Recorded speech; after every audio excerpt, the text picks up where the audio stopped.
جب 19 رمضان کو مسجد کوفہ میں امام علی علیہ السلام کی اذان گونجنے لگی تو پوری کائنات میں سوگ برپا ہو گیا. چرند پرند جنات چیخنے لگے اور حضرت جبرائیل علیہ السلام تمام انسانوں سے کہنے لگے کہ اے انسانوں، آج آخری مرتبہ علی کی آواز میں اذان سن لو. مولا علی علیہ السلام اذان دے کے مصلی عبادت پہ آئے. اللہ کی عبادت کر رہے تھے. جیسے ہی آپ نے سجدہ کیا تو عبد الرحمن ابن ملجم زہر سے ڈوبی ہوئی تلوار امام علی علیہ السلام کے سر پہ دے مارتا ہے. بس مسجد کوفہ میں قیامت برپا ہو گئی. تمام چاہنے والے سر پیٹنے لگے. امام علی علیہ السلام کا مصلی خون سے رنگین ہو گیا. آپ کے سر کا خون آپ کے چہرے اور داڑھی پہ آ لگا. کچھ چاہنے والے اس ملعون کو ڈھونڈنے لگے جس نے مولا علی کو ضرب ماری تو کچھ مولا علی علیہ السلام کے سر کا خون صاف کرنے لگے. اتنی دیر میں امام علی علیہ السلام نے فرمایا، اے حسن، یہ نماز فجر کا وقت ہے، پہلے نماز مکمل کرواؤ، اس کے بعد مجھے دیکھنا. امام حسن علیہ السلام نے نماز پڑھائی اور مسجد میں موجود تمام مسلمانوں نے نماز پڑھی. جیسے ہی نماز ختم ہوئی تو عبد الرحمن ابن ملجم جس نے مولا علی علیہ السلام کے سر پہ وار کیا تھا اس کو پکڑ کے امام کی خدمت میں لایا گیا اور کچھ چاہنے والے شہد کا شربت بنا کے پاس لے کے آئے. جیسے ہی امام علی علیہ السلام نے اپنے قاتل کے چہرے پہ خوف دیکھا تو اپنے چاہنے والوں سے فرمانے لگے کہ اس شربت کی مجھے نہیں بلکہ میرے قاتل کو ضرورت ہے. یہ شربت اسے پلا دو اور دیکھو اس نے مجھ پہ ایک وار کیا ہے، اس پہ بھی ایک ہی وار کرنا اور اگر یہ زندہ بچ جائے تو اسے آزاد کر دینا.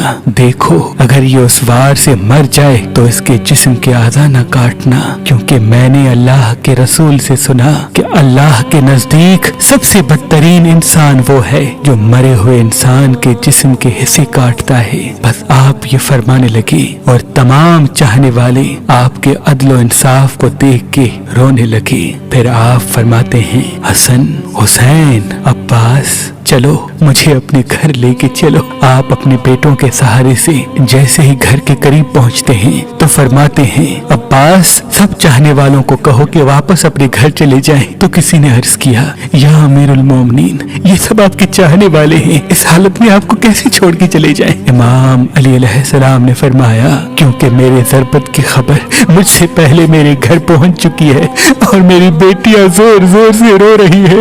میں نہیں چاہتا کہ میری بیٹیوں کا آواز میرے چاہنے والوں کے کانوں تک پہنچے.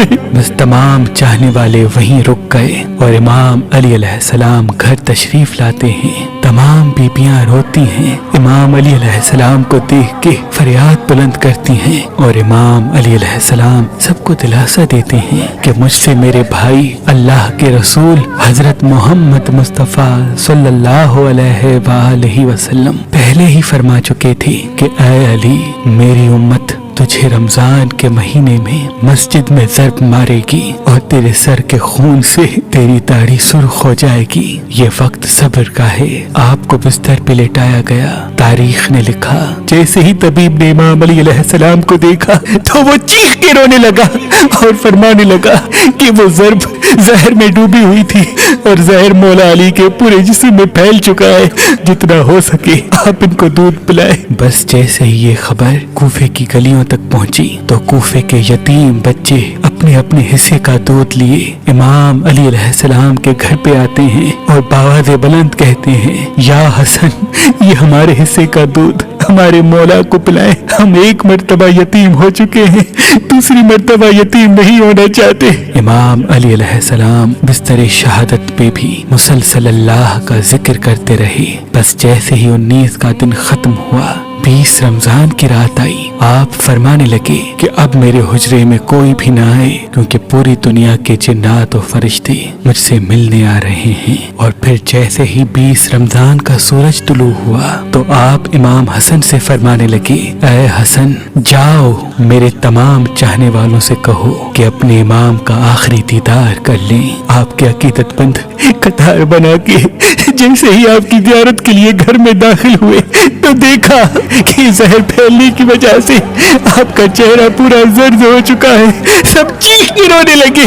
امام علی علیہ السلام फरमाने लगी, पूछो जो पूछना चाहते हो, क्योंकि मैं अली जमीन के रस्तों से ज्यादा आसमानों के रास्ते जानता हूँ। पूछ लो। जब तुम मुझे अपनी आंखों से नहीं देखोगे तो पछताओगे कि काश कुछ और पूछ लेते। किसी अकीदतमंद ने सवाल किया, किसी ने जवाब लिया, कोई ज़ियारत करता रहा। बस जैसे ही अकीदतमंद जाने लगे, इमाम अली अलैहिस्सलाम ने फरमाया, हसन मेरे पूरे खानदान को मेरे हुजरे में लेके आओ। इमाम अली अलैहिस्सलाम ने वसीयतें की और फरमाया, अब इस खानदान का वारिस मेरा बड़ा बेटा हसन है, जो ये कहे उसे मानना। और इमाम हसन से फरमाने लगे, ऐ हसन जितना हो सके अपनी ज़बान और किरदार से मोहब्बत और अमन का पैगाम देते रहना।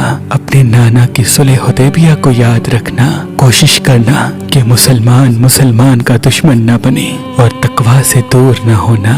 अगर दुनिया तुम्हारे करीब आए भी तब भी इससे दिल न लगाना। दुनियावी चीज न मिलने पर कभी अफसोस न करना। हमेशा हक बात कहना, मजलूम की मदद करते रहना। हसन हुसैन जहाँ तक हो सके मेरे इस पैगाम को हर एक तक पहुँचाना कि अपने काम जिम्मेदारी से करते रहें और अपने दरमियान ताल्लुकात को अच्छा बनाए रखें, क्योंकि मैंने तुम्हारे नाना हजरत मोहम्मद मुस्तफ़ा सल्लल्लाहु अलैहि वसल्लम से सुना है कि लोगों के बीच में सुलह करवाना हजारों सालों के रोजा नमाज से बेहतर है। और यतीमों के बारे में अल्लाह से डरते रहना कि कभी वो भूखे न रहें और पड़ोस में रहने वालों का ख्याल रखना, क्योंकि अल्लाह के रसूल पड़ोसियों के बारे में बार बार इतनी नसीहत करते कि लोग समझने लगते कि शायद अल्लाह के महबूब उनको हमारा वारिस भी बनाने वाले हैं। और कुरान को समझने और उस पे अमल करने में देर न करना। ऐसा न हो कि दूसरे कुरान को समझ के तुम पे हुकूमत करने लगे। नमाज के बारे में अल्लाह से डरते रहना, क्योंकि वो तुम्हारे दीन का सुतून है। और अल्लाह के घर की हिफाजत करना, क्योंकि वो तुम्हारी पहचान है। अल्लाह से डरो। अपनी जान, माल और जबान के बारे में न किसी का माल गस्ब करो, न किसी को हाथों और जबान से तकलीफ दो। एक दूसरे की मदद करते रहना। और खबरदार, सब मुसलमान एक दूसरे से जुड़ के जीना, वरना तुम पे वो लोग मुसल्लत हो जाएंगे। अगर तुम फरियाद भी करोगे तब भी तुम्हारी आवाज सुनने वाला कोई न रहेगा। और सारे अब्दुल मुत्तलिब के बेटों को खबरदार कर दो कि अगर इस ज़र्ब से मेरी शहादत हो जाए तो मेरे कातिल को भी सिर्फ एक ही ज़र्ब मारना। अगर वो बच जाए तो उसे आजाद कर देना। अगर वो मर जाए तो उसके जिस्म की बेहुरमती न करना, उसके जिस्म के हिस्से न काटना, क्योंकि मैंने अल्लाह के रसूल से सुना कि जमीन का बदतरीन अमल ये है कि किसी मरे हुए के आज़ाए जिस्म काटे जाएं, चाहे वो पागल कुत्ता ही क्यों ना हो। हसन मेरे जनाजे में किसी को शरीक न करना।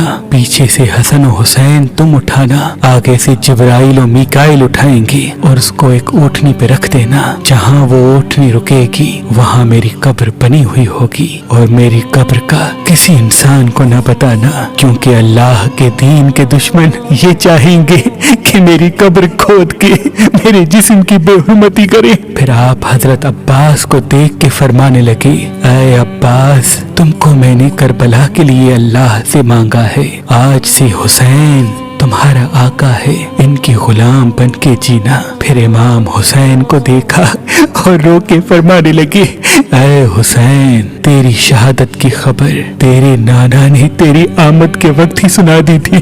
तुझे 3 दिन का भूखा प्यासा करके करबला के मैदान में शहीद किया जाएगा। तेरे बच्चों को, साथियों को बेदर्दी से मारा जाएगा। हुसैन, तेरी शहादत के बाद मेरी बेटियों को, तेरी बहनों को रस्सियों में कैद करके इसी कूफा और शाम में फिराया जाएगा। हुसैन, अल्लाह के दीन के लिए सब्र करना, और जब वक्त आखिर आए तो अपनी बहनों और बेटियों से नसीहत करना कि इस्लाम के लिए सब्र करते रहें और कदम कदम पे ये गवाही देते रहें कि अल्लाह के सिवा कोई इबादत के लायक नहीं। और उनका नाना हजरत मोहम्मद मुस्तफ़ा सल्लल्लाहु अलैहि वसल्लम अल्लाह के रसूल हैं। बस इतनी देर में आप फरमाने लगे, सलाम या रसूल अल्लाह, सारा खानदान चीख के रोने लगा और कहने लगा, है हमारे मौला, क्या हमारे दरमियान अल्लाह के रसूल मौजूद हैं? इमाम अली अलैहिस्सलाम ने मुस्कुरा के फरमाया, हाँ, अल्लाह के महबूब